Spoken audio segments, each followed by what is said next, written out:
Welcome to the National Newspaper Publishers Campaign starting, you Association's called yourself a Let It Be nationalist. Known. Some people saw that as emboldening white nationalists. Now people are also I don't know saying why you'd that say the that. It's president. such a racist There are question. some people. The same thing with April Ryan. I watch her get up. I mean, you talk about somebody that's a loser. She doesn't know what the hell she's doing. Are you going to include the Congressional Black Caucus and the Congressional Well, I Hispanic would. I Caucus, tell you what. Do you want to as well set as up the on the meeting? civic Do you want to set up the meeting? No. Are they friends of I'm yours? just a reporter. No, So he tweeted this late on Friday night. He said, LeBron James was just interviewed by the dumbest man on television, Don Lemon. He made LeBron look smart, which isn't easy to do. I like Mike.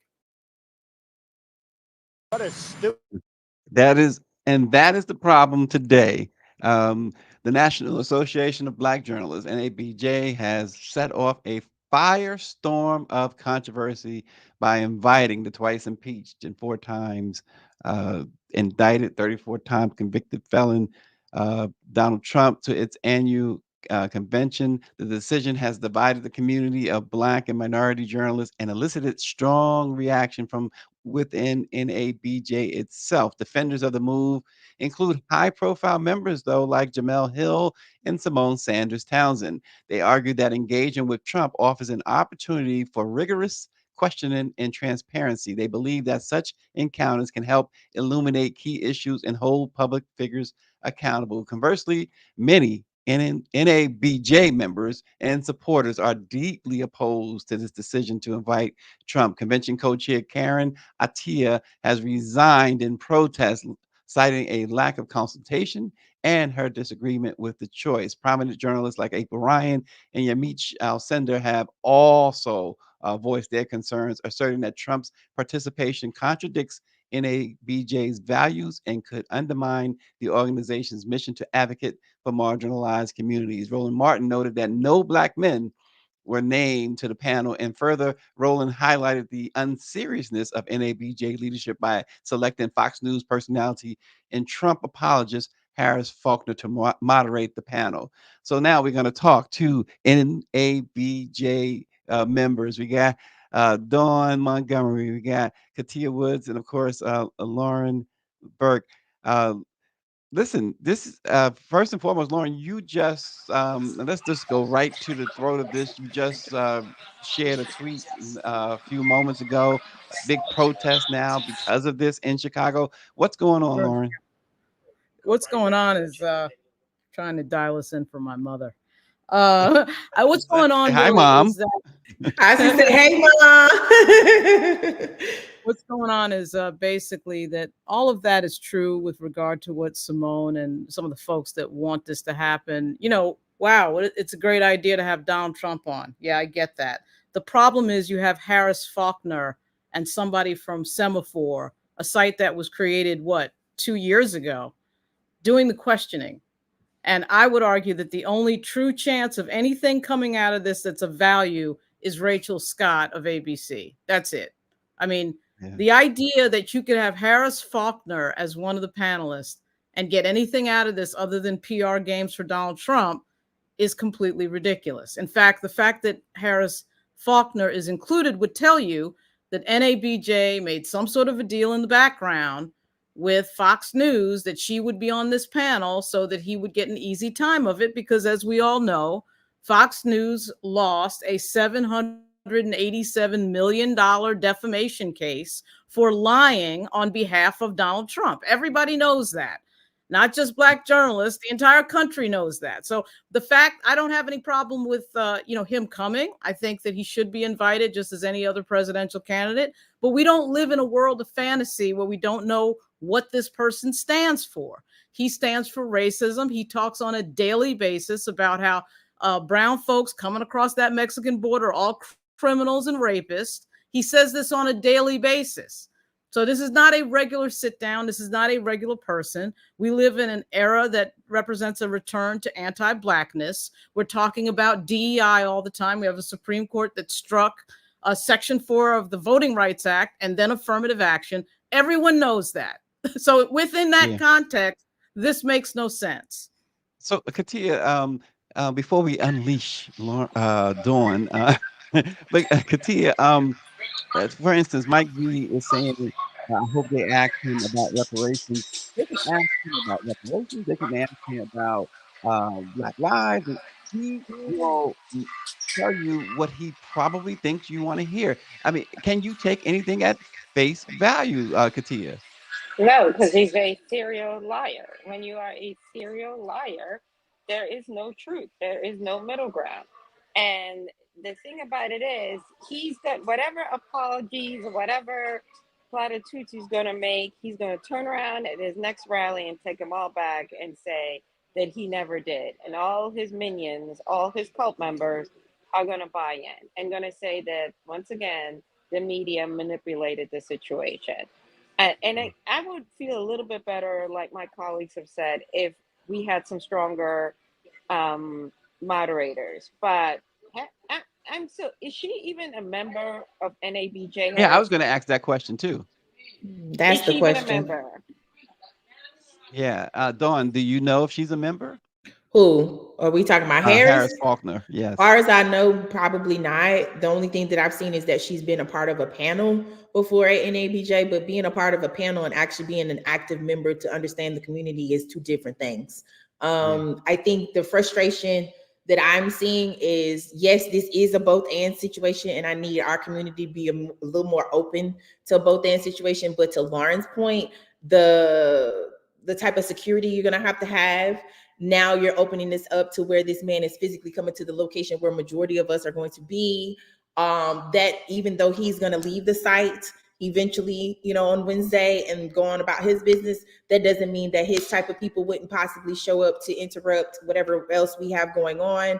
I think the other thing about this is that it's very frustrating, to Roland's point, that there wasn't a Black man included in the conversation to bring some things to the forefront. But I think the other thing about this is how I just saw her profile posted, Tia Mitchell. I want to give Tia Mitchell, first and foremost, and this is just me personally. I live in Metro Atlanta. I'm in Decatur. I used to work at the Atlanta Voice, so I've had to work with the AJC here and there. I want to give her kudos for even just stepping up to say that she was a part of that call to make that happen, because she's also on the political task force. But I also want to just kind of say, from a comm standpoint, I don't think she was prepared for the reaction that was about to happen. I think the organization dropped the ball on that. And I think that the organization as a whole should have been more supportive of her, because as of right now, the only other person that I've seen in support of her are just actual like NABJ members or panelists that have been a part of some bigger things that happen at the convention. But I want to give credit to her editor-in-chief, Leroy Chapman from the AJC, who has already stated that he's in support of, making sure that the invitation is open to all people who are running for president. But that also shows that she has security with her employer. And I think that for a lot of us that are Black journalists in this particular space, there are a lot more people that are freelancers, or a lot more people that are in newsrooms that can't afford to kind of speak up and say that they were a part of this decision making. I'm pretty sure that there were people on the board who were a part of this decision making. I'm pretty sure that the president was, a part of this decision making, of course, which we actually have seen that they have put out some type of video response to him, and everyone's shutting that down because it's not actually addressing the concerns of the members. But to me, I want to just make sure here that we're not internally doing the same things that we're expecting Trump and his people to do to our people by doing that to our people as well in response to this. But I do think that they should have had some type of comms professional come in when the invitations were being given out and waiting on the acceptance of the invitations to really kind of go through the different scenarios of what could actually happen in response to this, because I don't think that they were prepared as an organization to address this. Well, Anthony Tillman says, yeah, PR definitely failed. Now, in the case of Tia Mitchell, Lauren, I mean, she was swinging for the fences all throughout the night at folks on Twitter, and then all of a sudden, the heat got a little bit too much, and she blocked her tweets. This is not what membership deserves, right? Well, obviously, if you're going to put the president of the United States, who we all know is shall we say, racially challenged, or somebody who is basically, I think we can define him as a racist at this point. This is the guy that got up in 2016 and upon announcing he was in the race, called Mexicans rapists and criminals, and does that, like I said, on a daily basis. So I'm not sure why anybody is shocked that a Black organization having him on stage with a Fox News personality. See, none of this, I think, would have been a problem if the panelists are three people who you know are going to bring some tough questioning. So if it's Michael Harriot and Roland Martin and Rachel Scott, I don't think we're having a discussion at all. In fact, the discussion would have probably been, I can't wait to get there to see those questions coming in, right? Yeah, I agree, Lauren.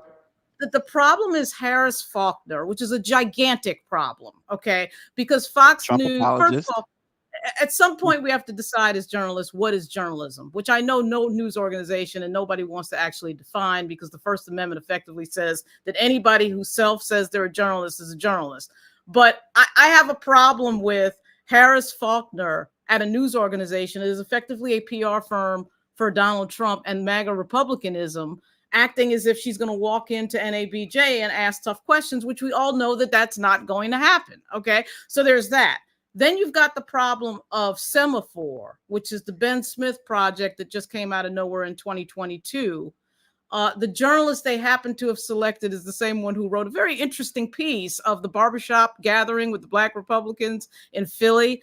Well, that wasn't exactly what I would define as hard-hitting journalism. But here's my thing. If there was a broader discussion within the leadership of NABJ that the questioners would have been tougher, I don't think this is a discussion. I'm not in favor of this idea of, quote, he shouldn't be platformed. That for me is code for, I don't like his views, and therefore I'm stepping out of the role of journalist and into opinion and saying that because up there that I don't like, we shouldn't be platforming him. I think that's not what the journalistic mission should be. So Tia, I'm sure is having she's having a tough time, but one would think that she would have been aware that this could happen. Now, it would be interesting to know how many people were involved in this decision. It comes out late last night. Doggone well, they were talking to the Trump people for days. So it's interesting that this drops out of nowhere last night, less than 48 hours. I think Katia, I just wanted to. Go ahead. Yeah. I'm sorry. So Anthony says, and he's right. I mean, Trump had at several times has gotten invited, not shown up. He says, what prompted his sudden change of heart to attend now, and why the delay in notifying everyone until the last minute, 9:00 last night, Katia, especially without consulting the local chapter? That sounds like it's a problem, Katia. Well, we know, but because right now our bags are packed, our tickets are punched. And for a lot of these journalists, it's already a hardship to go to convention. And if you're flying, Frontier, Spirit, no shade to anybody, you get in, you fit in how you get in. You're not going to get, the refunds on the tickets and the hotel. That ship has sailed. You know what I mean? Especially if you're a young journalist coming from a super small market. So you already are committed. If you are, an older journalist and you're not on a panel, you're not leading a committee, then, you can say, deuces and I'll see you next year. I think what my colleagues have stated so beautifully is the fact is, if we're going to do it, then let's have journalists. And when one of the moderators literally has on her IG and on her various different social media selfies, she's hanging out at Mar-a-Lago, it tells you all. And also Harris has a habit, when people, as a Black woman, we don't all have to agree because we are not a monolith, sits there in silence while people are saying racist, xenophobic, and sexist things. How in the world is she going to advocate in a room that is supposed to be a safe space, is supposed to be a room where we are uplifting? And also, what are we saying to younger journalists when we have these types of softballers in the room about the profession? I keep saying this, we can't be mad at younger people when the older people are acting a whole plum fool. And I feel like Harris is a plum example of that. I would have loved to have seen, some of the more seasoned veteran journalists. It doesn't necessarily have to be someone from ABC News, but somebody that has been doing this work and knows how to ask Mr. Trump, these questions and hold him accountable. I do not want our convention to be a part of his PR clip. And to answer Well, Anthony's it's question, already that way though, right? yeah, Because yeah, the because statement because he put out. Dawn, he tweeted out, Yeah. his people tweeted out that he's been the most effective president for Black America ever, And et I cetera, think et cetera. that should be a part of the line of questioning here. Like if they're not going to change the panelists because it's a little too late to try to find somebody to fill in or do whatever, right? Or switch some things up or to add some more depth to this conversation. I think in handling that, right, there's other ways that they can kind of correct this wrong, right? And it's not going to be a complete correction, but it's going to be somewhat of a Band-Aid. And it's going to be a very loose Band-Aid because it's probably not going to stick. Because as far as I'm concerned, as a member, over the past 4 to 5 years, and maybe even longer than that, every year, either before the convention or during the convention or after convention, there's some shit going on. Let me just say that, right? Let's start there. Number 2, I feel like, and to Katia's point, I understand that people can't cancel and they cannot not show up, right? But you can also choose not to physically go to this particular thing. There are 10 to 15 other panels, right, that are actually happening. But also we have to remember that in the event of not going, right, we're still probably going to be have to be somewhat submissive to the security protocols, right? Just because this person is in the building. And I think that was the biggest thing for me was inviting him and then inviting him into where we are or where we're going to be. Like that was the kind of like the frustration for me. So I don't really kind of understand how they're going to move forward. But I do know if people are protesting physically or in person, do it as safely as you can. I will say if you're not going to attend, then it's okay for you not to attend. And that's a silent protest in itself, because the less people that are in that room, probably the better, just because all he will have is just the journalists that are interviewing him, or the few people that'll show up that want to get some sound bites for themselves, for their outlets. And then there's that Saturday board meeting. There's that Saturday board meeting where a lot of people missed out on going to that because they're partying Friday night. And to each his own, like I'm not knocking that, but just be prepared. I think it was Ernest Owens who said last night in the Twitter space for Philadelphia's NABJ chapter. I think they're separate now, like, right? I don't think you can say them in conjunction, but and I support them 100%. I will say that. But he brought up a good point. There's other ways that you can raise your concerns, but this is going to come directly from the members. So there's a lot of outside noise that's drowning out the actual concerns of the members who want to propose something to these people that are in leadership, because yes, we need to know. Tia can't be the only person that's vouching for this thing, even though she was the first person to say, I was a part of that call. I'm on the political task force. This was a decision that we've done, for every, general election, and inviting both sides. Okay, cool. But who else is involved?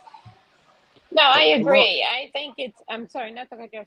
Go ahead. No. Number one, we've been saying that the issue we're having this board meeting on a Saturday is problematic. It should be at the beginning of convention before other programming happens. Mm-hmm. And number 2 is, yes, we know Philadelphia is a whole telenovela, and we could dedicate a whole show to that being here in Philly.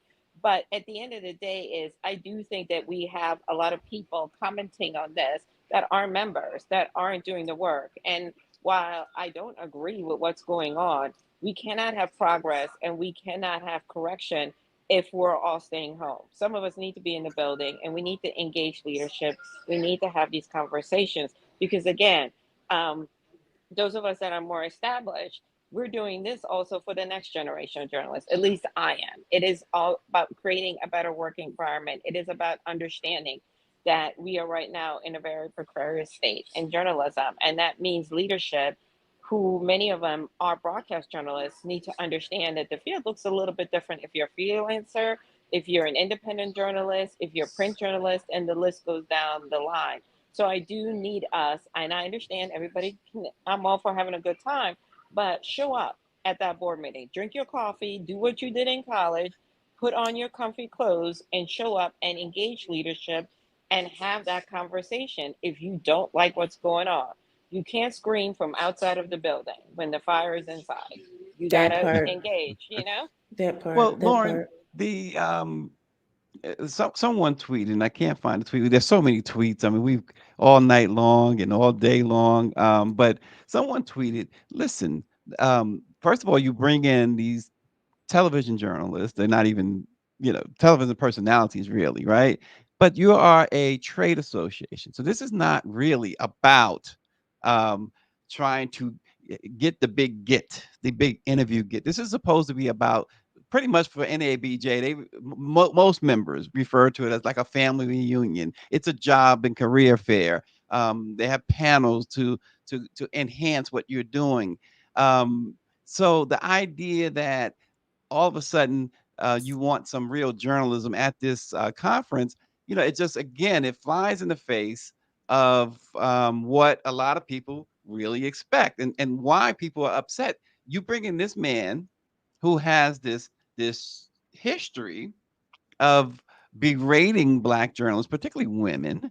Ernest, you got, what's his last name? Owens, his last name? Ernest? Yeah. Ernest Owens, Um, yeah. Mhm. he is so disgusted from somebody from his community, the Black and LGBTQ community, and how, Trump, and how he feels like the organization had previously treated folks in his community. So you at what point, Lauren, do they take into account? Let's check in on the membership, because this should be more about membership than even if it was Kamala Harris. That part.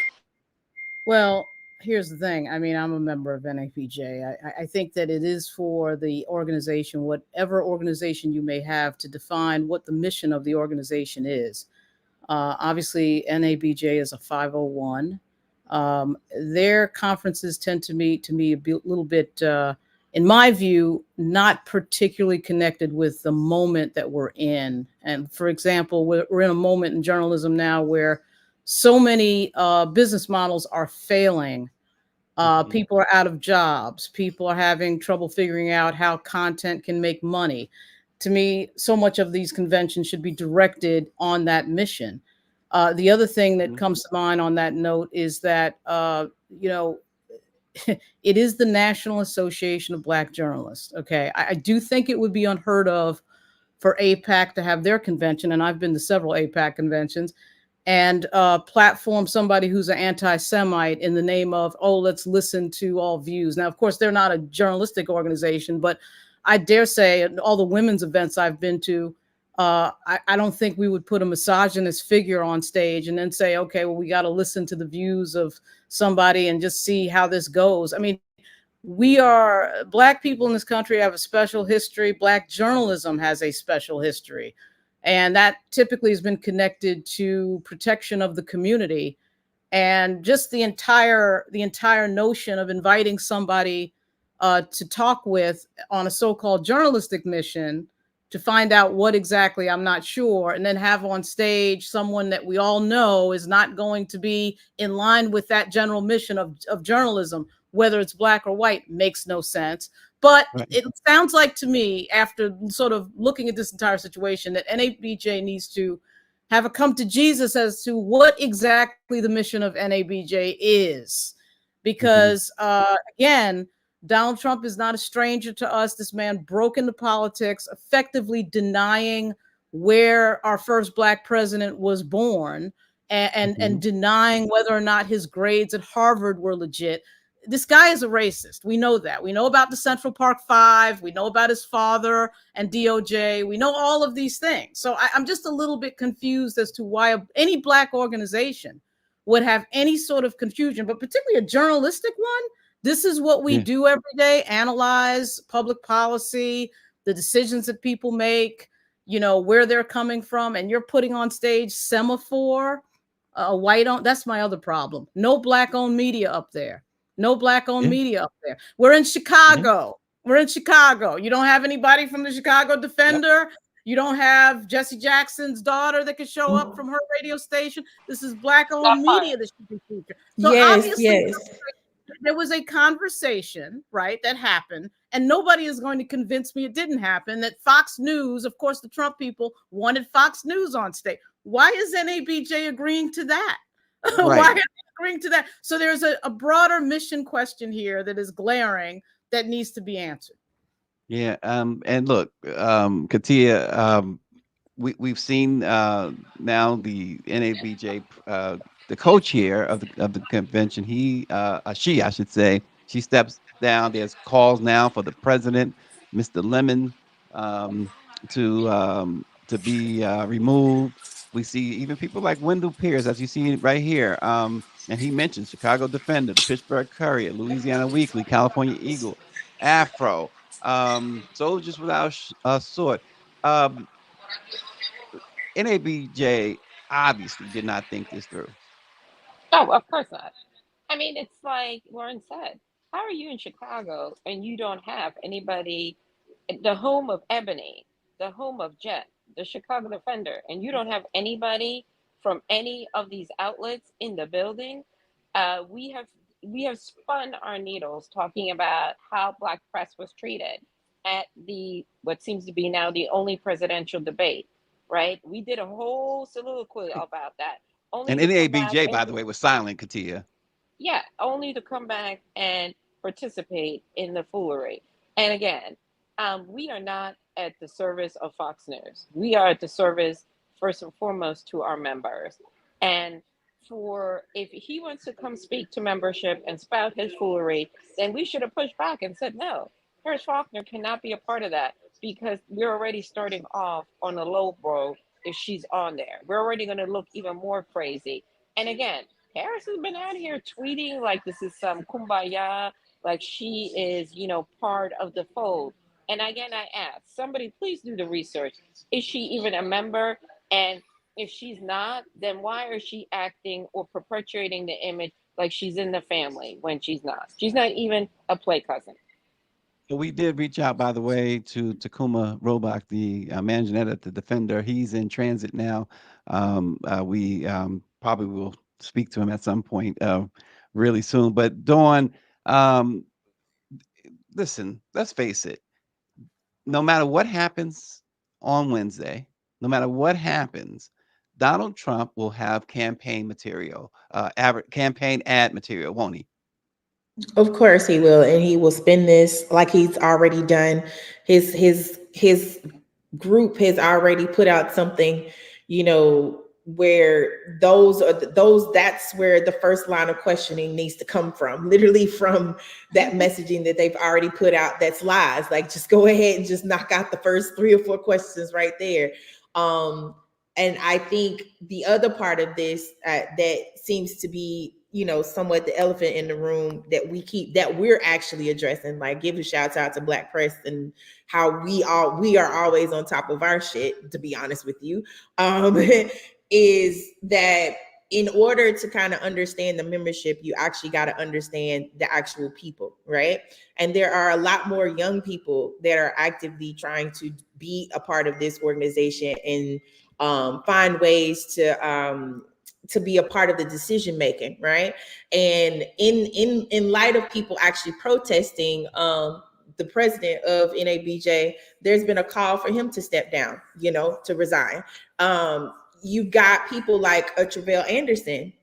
They ran a really great campaign to be president, but because you have some of the old guard of this organization that wasn't welcome or, open to seeing something different happen in this organization, I guarantee you Tre'vell would have been like, yeah, no, we can't let that happen, right? And it's one of those things where it's like, okay, this has happened.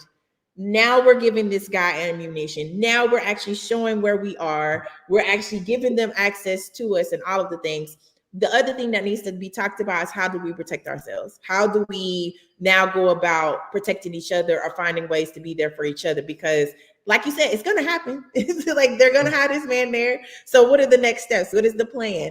I know as of right now, if NABJ doesn't do a better job at responding to some of the concerns and keeping, I'm not even going to say keeping the board members quiet. The board members need to speak up. Who's on the board that was a part of this decision?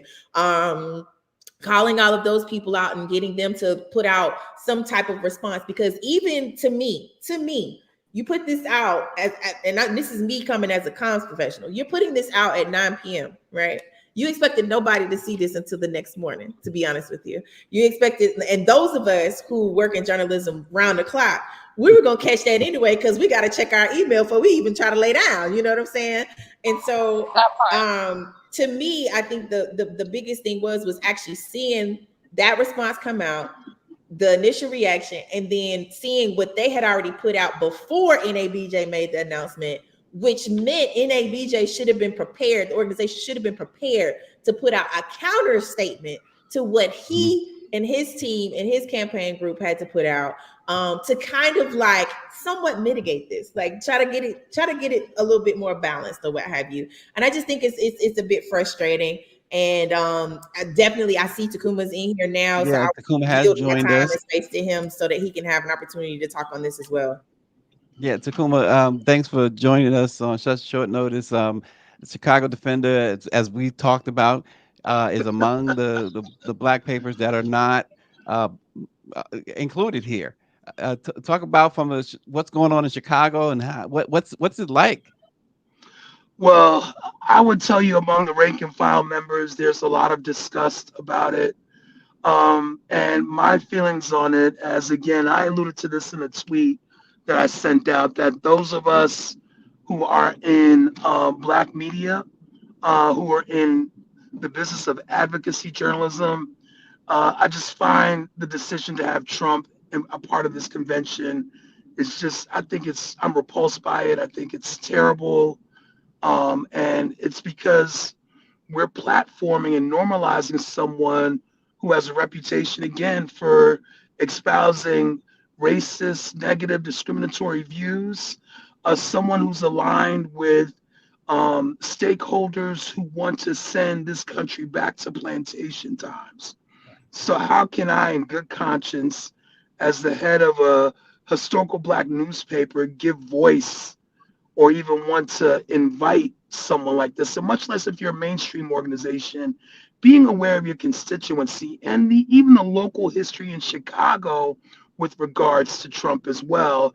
The optics of this are bad. And as I've said in another interview, NABJ has been, instrumental in my career. I disparage the decision. I know leadership works hard to put on a great convention, but this decision, I'm appalled. You're not feeling it at all. Now, Lauren, so folks are saying, okay, you should give platform. He's a presidential candidate. We talked a little bit about that earlier, but this is a guy, we know his history. What do they hope to achieve? We could even, in a 90-minute debate, they couldn't get a factual answer from him. What do they hope to achieve other than a photo op? Well, we couldn't get a factual answer from him at the last debate on the 27th of June because CNN decided to agree with the Trump campaign to not fact check. So that was the first crazy thing that happened. And again, not just for NABJ, but journalism as a whole, we need to decide what the mission is. Because if the mission is not protecting the truth, if the mission is not questioning pathological liars, if the mission isn't fighting disinfo and misinfo, then what exactly is the mission of journalism? And so once, that happens where we're backseating the truth and we're backseating facts, that's problematic. And to your question, we all know who Donald Trump is. We know he's a pathological liar. We know he uses other people's platforms to go on and blow up the platform and say a bunch of crazy stuff that's not true with a bunch of people standing around. We saw him do it in his first term, and I was there in the Oval Office when it happened with the HBCU presidents. Yeah. He used them as a prop. He used those black folks as a prop to act like he was doing something for HBCUs, and they fell for the okie doke because they don't get the big picture. And as somebody who's worked in communications, you always have to be aware of what the big picture is. I also think there should be a push for some transparency. And again, as somebody who's worked in partisan politics and in journalism, I operate, for example, with a lot of transparency. I tell clients, I work for these people. They're all Democrats. This is what I did, etc. And NABJ in this moment should be transparent. If in fact they had a deal with the Trump administration that Harris Faulkner would be one of the panelists, they should say that. Because at this point, Fox News is not, to me, in the traditional sense, a news organization. It is a PR firm for the MAGA right. Everybody knows that. And so let's just get it on the table that that was part of the deal of having the former president here, because truth protection should be the number one goal here, and particularly for the Black community. For us, it's even more paramount. And someone needs to speak to that at NABJ. And the fact that nobody speaks to these issues on a regular basis, I think is a little bit worrisome. Tia, so I read that this event was pretty much sold out before the Trump announcement. So what is it that they are looking for? Again, I asked Lauren that question as far as what kind of answers they're looking for, that they know they're not going to get if they're looking for any transparency. But what was NABJ thinking here? So it couldn't have been about more attendance, maybe attention. Is it that? Well, I don't know. I wish I had a good answer other than maybe there was I don't know, somebody cut a check or whatever the situation, but I That's where don't, I'm going. because it is very befuddling. You know, I understand that Essence got a big boost. I was at Essence Festival when the VP came. I know there's been a gazillion calls with different coalitions jumping on to raise money for the VP. But to me, it's like, and the other thing too is, if it would be different. And also, you're doing this when Congresswoman Sheila Lee Jackson, I believe, is being laid to rest. So you're not getting, the VP is going to lend her support to that. So it's not even one of those things where, okay, today we're getting you know who, and then later on, before the convention ends, the VP is coming. Do you know what I mean? So then I would be like, okay, we are truly going to have both candidates. And if not, someone from her team who is, you know, someone there, but it's not, we're not getting anything from the other side of what, you know, and NABJ has been very vague. And to speak to Don's point, like, this is why voting in these elections is so important, including NABJ. A lot of you are scratching your head. A lot of you are unhappy, but you had an option. You had a different voice. And because you're so caught up in the packaging that you totally dismiss someone who does have and address our concerns, who does understand what is going on. And once again, I would like to see Ken come and talk to an NPA at convention and really like listen to membership about what needs to be done to do a better job of supporting Black press, most importantly, Black owned press. Because like you said, is when that whole thing was happening with the first debate, NABJ, where was their statement? Where was their advocacy on the ground? We're talking Atlanta people. We're talking CNN. There should have been like, hey, we are coming to the building and somebody better have some seats for us. Point blank, period. We don't want to hear that, well, we negotiate. Because if you're allowing Harris Faulkner into our building, we need to have the same type of energy when it comes to us getting the things that we need to do our jobs. Dawn, as Greer mentions in the chat, it costs a lot to put these conferences on. They needed the money. Let's be honest. Last year, they spoke heavily about the cost of these conferences. We keep seeing that as an undercurrent here. Look, just put it on the table, right? I mean, is this about money? Did Fox or the Trump campaign, did they cut a nice size check for NABJ? I don't know. Like, we don't know. I think that's where that's the question for the people that need to protest, or that want to protest or that will protest, need to ask at the board meeting. That's a question where the funds, you know, what are you receiving for the convention from these sponsors? Because also, if you look at the line of sponsors, some of these people have given to campaigns for the Republican Party as well. So I think that's another conversation of transparency that we've raised on this entire call of, okay, now you've got the reaction. Now this is the fallout, right? Now you got to really be honest with your membership, because if you do not be honest with your membership and they find out on their own, all hell is going to break loose. And this also raises another thing for me, just being an NMPA, you know, worker, volunteer, because, you know, I came in the mist, you know, thanks to Atlanta Voice. But it's one of the things that had bothered me over the past few years. And I've talked to you ad nauseum, Stacey, as well as Greer, how frustrating it is to go to NABJ and there's no overt presence of an NPA there, or there's no intentionality to bring in NMPA members, especially in their host cities. Like, at least do that. Like, the bare minimum is incorporating a lot of the host people. Lauren got some thoughts on that, obviously. and that frustrates me. So this brings up a whole slew of other questions that I would personally have. Just because, I mean, I told Lauren before the call started, my intentions were never to go to NABJ this year because of logistics. We're coming there at the beginning of August. Majority of us are coming again 2 weeks later for DNC. So I was like, my kids are starting school. I'm going to be at home. I want to sleep. But I have a whole nother organization that's bringing out, me and a few other journalists that are going to be a part of a panel for them on Friday.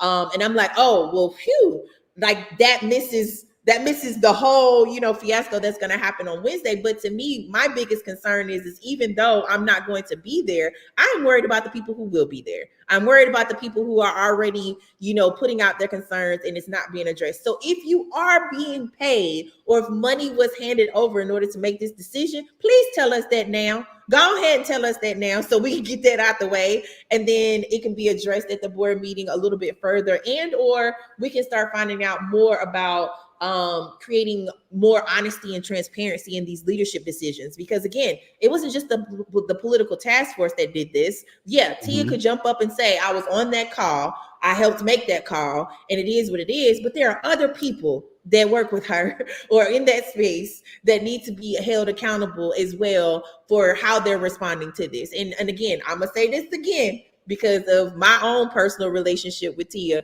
I understand that she's coming from a more, I don't think it's more like the both and. I think it's more so like we've extended these invitations to both sides every general election. So I can understand that. But the biggest thing that they could have done differently this go around was, and knowing that this man had twice before declined this invitation, was make sure that the membership had a right to vote in deciding on whether or not extending that invitation would have been a great thing this particular convention.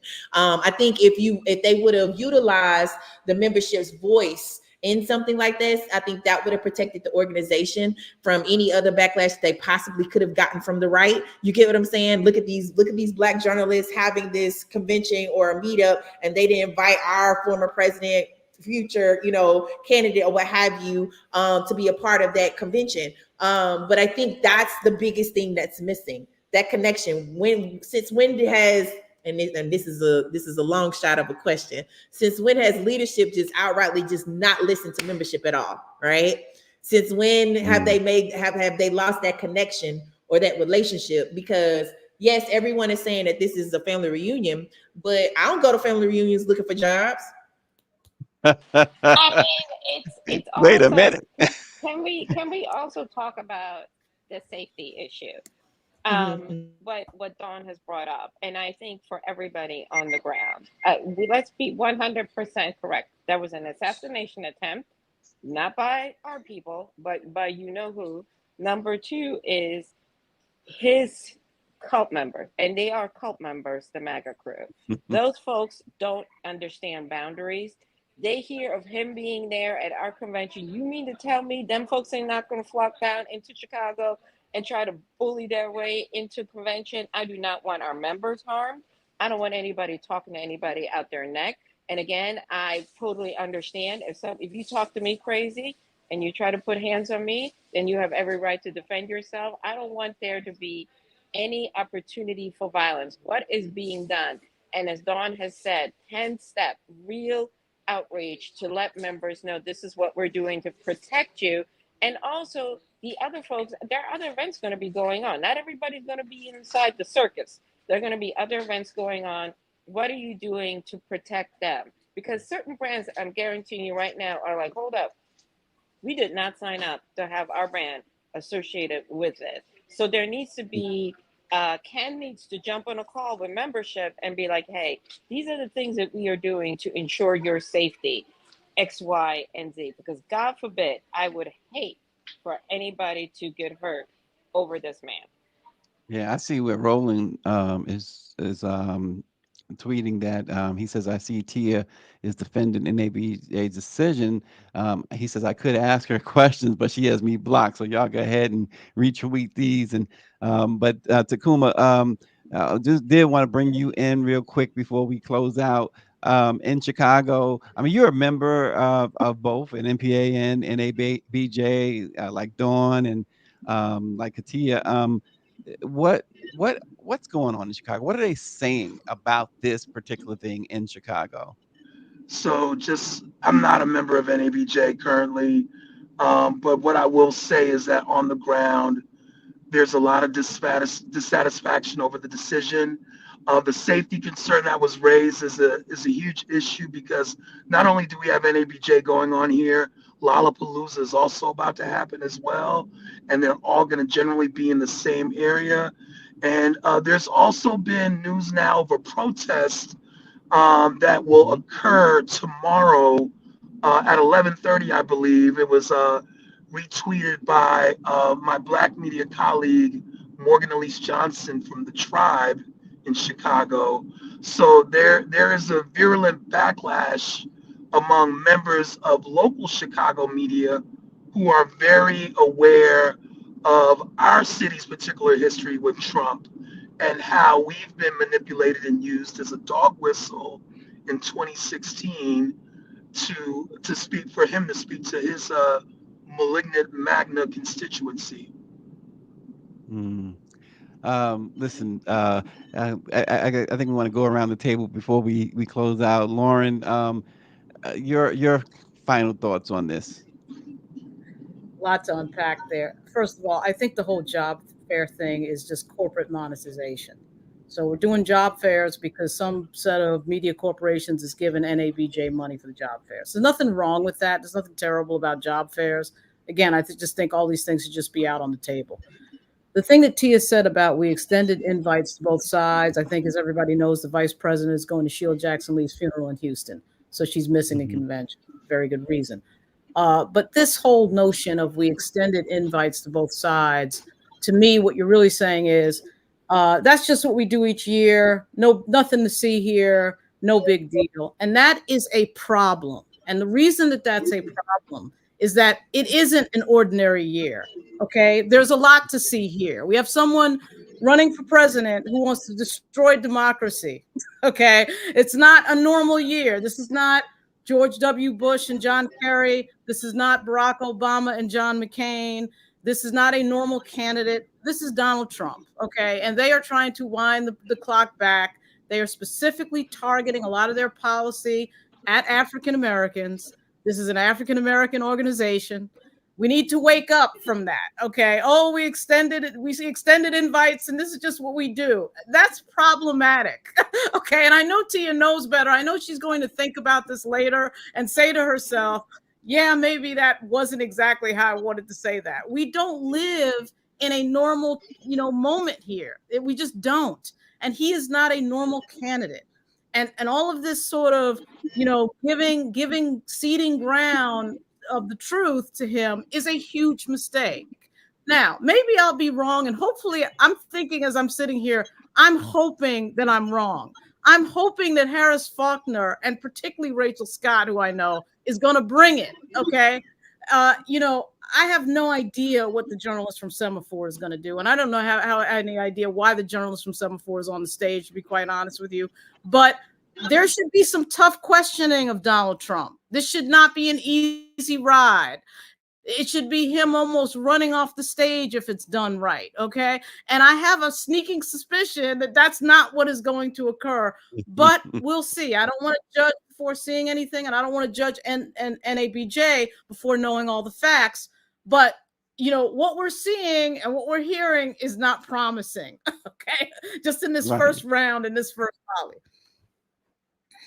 Well, and he doesn't answer questions, whether it's NABJ, NNPA, CBS, ABC, even Fox. I mean, this guy doesn't answer questions. Katia, your final thoughts on this? We need to do better. And your first allegiance, first and foremost, is to membership. Second and third, and absolutely, this should not have been done without Black press in the building, especially seeing it's Chicago. And I encourage everyone that's listening that is going to convention, show up to the board meeting. We pay these dues, have your voices be heard, but it can't be the usual suspects, because if it's only 4 or 5 the same people, they're never going to course correct. But if all of us show up and we have a respectful discourse and let them know that we did not appreciate that, then there can finally be some progress. Yeah. Takuma. I know it's tradition for NABJ to invite presidential candidates every year of the general election. But as it was said before, this is an unconventional candidate. This is an unprecedented candidate. And for someone who has a demonstrated history of being a racist, a sexist, and someone who's ultimately anti-human, they don't deserve the privilege, the shield of objectivity. There's no both sides here. There's no good people on both sides here. He should not be given this platform. And before we get to who he calls the red bone, Power 96 says his final thought is that NABJ done messed up the church's money. I mean, it messed up the church's congregation too, you know what I'm saying? Quiet as care. I just want to point out some things here because my colleagues on here have been very good at this conversation. I love that everyone has had a very calm tone and have been very professional on this particular call because our Twitter feeds look like a hot mess. Okay. A hot mess, yeah. But to me, first and foremost, attendees that are showing up on Wednesday, get to your location as early as possible so that if there is a security issue, you can get through security easily and peacefully. Secondly, you can choose not to physically be in the room when this man is doing this, and you can go to the other panels that are happening. You can check your NABJ app to see what else is happening, or you can also choose just not to be in the building for the day. You know, that's also a choice as well. Number 3, I want to make sure that people understand that in no way is it Tia Mitchell who invited him personally to come to this convention, because I feel like, to Lauren's point, I feel like a lot of people think that she is saying she made the personal call versus a organizational call to make that happen. She's a reporter who serves at the White House on behalf of the AJC that comes out of Atlanta, right? Atlanta, Georgia. So let's be clear, because I think a lot of people are missing that little nuance there, right? Yes, she was the first person to jump up and say, I was a part of what made that happen, which there's a political task force, which means there are other people involved. So in that effort, number 4, if you are protesting that you're not going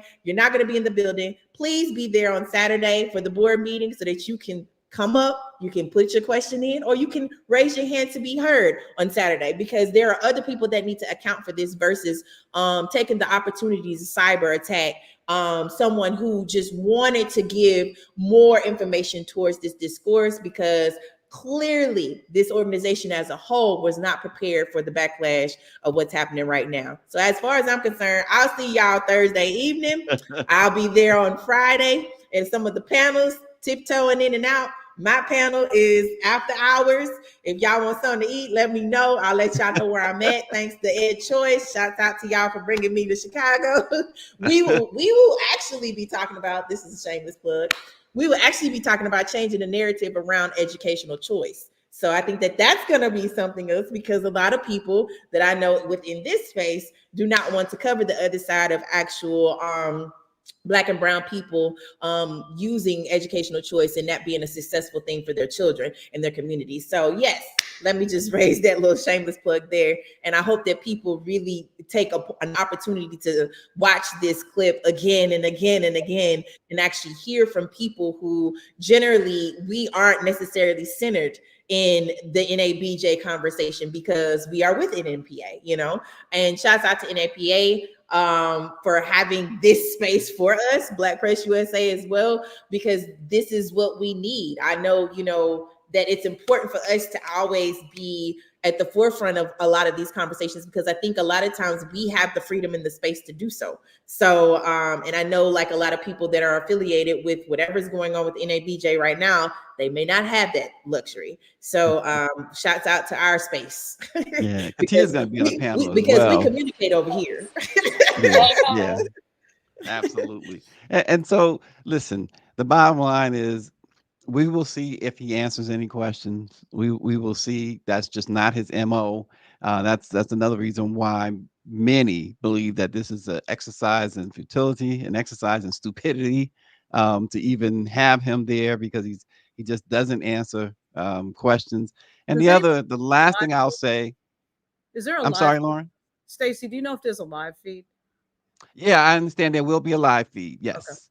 Okay. Thank you. Anthony Tillman said that there will be a Yeah, live yeah, feed. there's gonna be a live feed. That's where I was trying to raise up the point of like, if you ain't gotta be in the building between those few hours or time frame that he's gonna be there, at least just don't be in the building, right? You know what I'm saying? Or don't even go to it because you're gonna have access to it, or you can find it, or you can watch it somewhere else, but you don't have to be in the building. But also, I mean, that still doesn't excuse the fact that he's physically going to be in our space where we're going to be in all of the things. So yeah, that's frustrating there. Oh, look Yeah. at my panel, y'all. No, it's fine. And Katia's Well, on the panel, right? Correct? Yeah. Yes, I'm on my panel is Joy, who is letting me moderate the Supremes or you can eat panel on Saturday. Come get some Joy. After we done, having a very what I like to call a spirited debate. Come get some Joy. We're gonna talk about this is a really good Black movie, Black director based on a Black book, and the independent journalist, the panel that I helped put together, is going to be Friday at 9 and moderated by Brandon Pope, who is NABJ Chicago's president, where we talk about ways to navigate the field as independent journalists, freelance journalists, and hopefully giving some clues and some tips to help our journalists that are in the struggle right now. Thank you, awesome. Don. Awesome. That's amazing, Katia. Stacey, Awesome.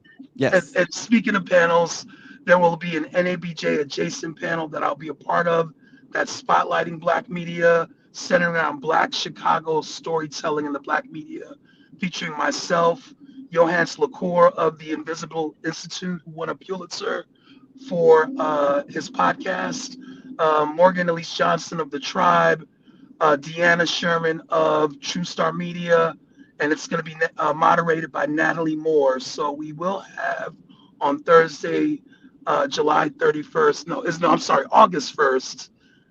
Thursday at 11:30, we'll have a panel at Semicolon Bookstore, right downtown on the Magnificent Mile. Semicolon Bookstore is Black owned. Yeah, y'all might Well, see me because I well, hope y'all got some it snacks. looks like only Lauren and I don't have a panel, Lauren. Yeah, there's enough. Well, There's enough to that's do without cool. the going on. There's so much going on. It's not funny, but that's Yeah. great. Well, Sounds and the last thing, again, like I was going to say, the last thing I'll say is this: the fact that you're going to have heightened security. That means more law enforcement, and let's face it. Let's face it. Anytime you mix law enforcement with people of color, there's always a chance that things can go left really quick. That's a problem, and I'll leave it at that. But Lauren, uh, thanks for joining me as the non-panelist on this panel. And congratulations, Dawn, Katia, and Takuma on your panels. I'm sure those will be highlights for the week. We'll see what happens. Other than the whole former president's appearance, I'm sure that those will be the talk of the town. Thanks for joining. Let it be known, folks. We'll see you again tomorrow.